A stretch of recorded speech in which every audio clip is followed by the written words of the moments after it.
Initiate. Vigilante.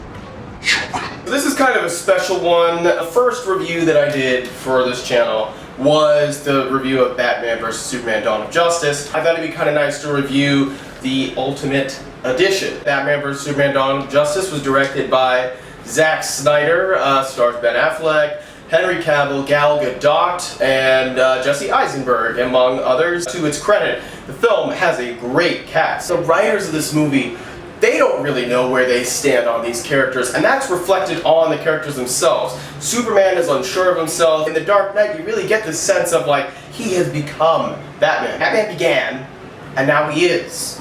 And then he returns, kind of. You know, that was like the arc of that trilogy. Here it was like, to be or not to be Superman. So this whole Bat brand of justice thing, this whole question of why Batman kills in this interpretation. I mean, it doesn't seem like it was like a mistake. It seems like going into it, they were like, we're gonna shake Batman up, we're gonna change things, we're gonna make it so that he's gone so far off the hinges that he's started to kill people, pretty much undermining everything that like the last trilogy that Christopher Nolan directed. In the character's history, sure, he did kill, but that was before they had like a real ethos for this Batman character. I just don't think I'm ever going to get used to Batman killing people. It just feels wrong. However, I can respect the writers trying to do something original. We have to remember that this is a comic book movie.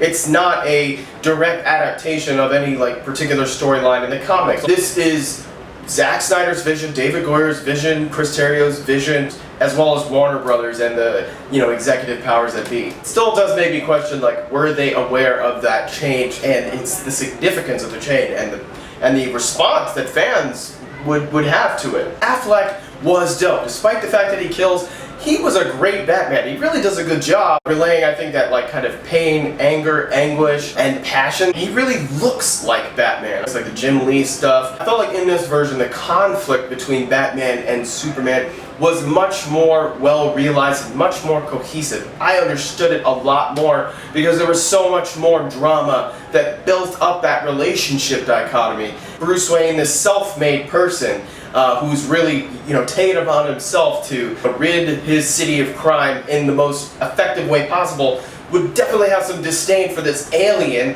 that caused hundreds of thousands of casualties in this Metropolis battle at the end of Man of Steel. I could really understand that, and I just felt like there was a lot more added to the movie that enhanced that storyline. Superman's frame of mind was more clear to me in this version. Him being framed, essentially, I think that actually made a lot more sense to me this time around. Maybe I was just kind of overlooking that, but the fact that he's being manipulated and is so unaware, he's kind of a naive. I mean, Superman is a bit naive. As intelligent as he's meant to be, he's a naive character. Him being framed kind of embodied that naivete and maybe even like tutelage that he needs from a Batman type character. I actually empathize with Superman a lot more this time, especially in that whole White House thing and the Africa thing. Those two things kind of like, you know, scaffold onto each other and create this sort of like interesting Superman story. I felt like the melodrama factor of this movie kind of reminded me of Greek theater. That maybe is a way to approach these DC Extended Universe films, perhaps more so than the Marvel movies. They're both rooted in Greek mythology. It surely takes a long time to get to that 8-minute fight, and I thought that in this extended version we might get a little bit more of that. It was a cool fight, for sure. I mean, there's no doubt about that. The ideological disparity that the two have is also a part of the versus element to the movie, so I was okay with the fight. The whole marketing behind this extended director's cut version was that basically it's rated R. At first I was sort of like, yeah, I can see why they would do that. It was definitely more violent, that's for sure. But not to an R-rated effect. That was clearly just a marketing ploy. Now, it's not why I bought the movie, or bought this extended version, but I think a lot of people might be tricked into buying it because of this rated R factor. I mean, it certainly wasn't like, even as violent as like Daredevil on, you know, Netflix is. Where did Kevin Costner's southern accent come from? I made sure to take a bathroom break at that point. It did not need to be there at all. I would have much rather had the return of Russell Crowe. Lex Luthor, Jesse Eisenberg's performance really bugged me when I first saw this movie. Having watched it again, I actually think I really kind of understood it. I still don't love his like performance really, but I understood Lex. He's got a lot to prove, and I think with all these kind of like superpowered beings around, he's fearful of his status in the world, hence why he creates this division between Batman and Superman, or at least plays on the division that's already there. His plan is a lot more intricately woven this time around, and he doesn't really have it all mapped out. That's what I realized this time. He takes advantage of what is happening already.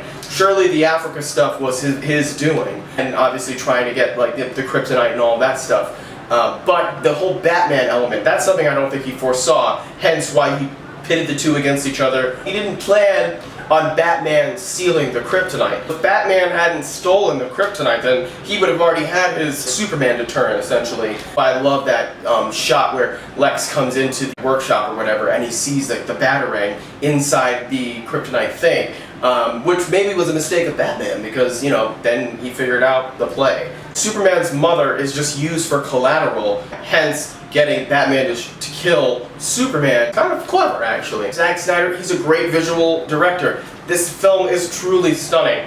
Every shot is gorgeous. Here's just my advice. Now, I know DC will never, you know, see this video. I really hope they do.